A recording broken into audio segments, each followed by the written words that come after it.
Kenyans begin to wait for some reprieve from the high cost of living following President Uhuru Kenyatta's proposed reduction of the VAT on petroleum products from 16 to 8%.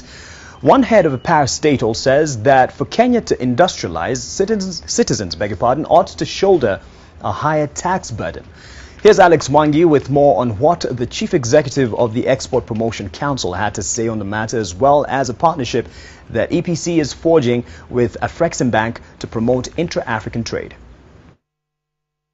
The twin challenges of increasing Africa's exports and growing intra-African trade are yet to be effectively addressed, even as the continent seeks to execute the freshly minted African Continental Free Trade Area Agreement. Over the last sort of 6 or 7 years, intra-African trade has sort of plateaued at about 15%. Prior to that, it was around 11%.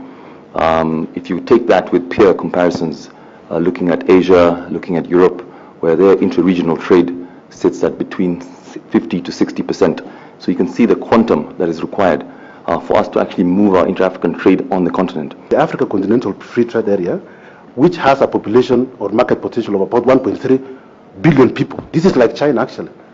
If we can be able to remove all these trade barriers and do trade, we can be able to be a giant as a continent.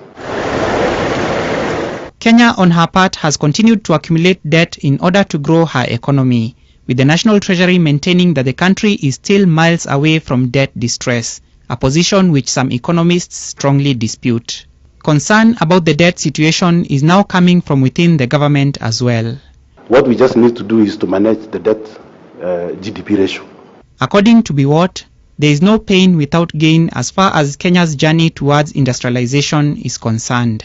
What happens in China, for them, what has happened, if you look at economic history, those countries who have transitioned to newly industrialized economies, in the initial stages of their industrialization, their citizens actually paid a higher price. They bought even their products which were expensive. More effort is needed to grow the level of intra-African trade, and coupled with that, the need to diversify the beneficiaries of trade within the continent. 25% of that is from one country, South Africa. Namibia is number 2 at 5.9%, a value of 7.6 billion.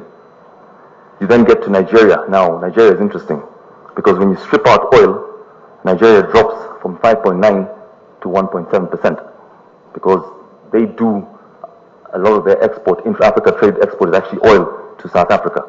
And then Zambia contributes 5.3%. So that's about 40% of intra-African trade comes from 4 countries. The Egyptian city of Cairo will in December play host to the Intra-African Trade Fair, with Afreximbank giving a target number of 1,000 exhibitors and 70,000 visitors. The event will henceforth be held every 2 years. Alex Mwangi, NTV.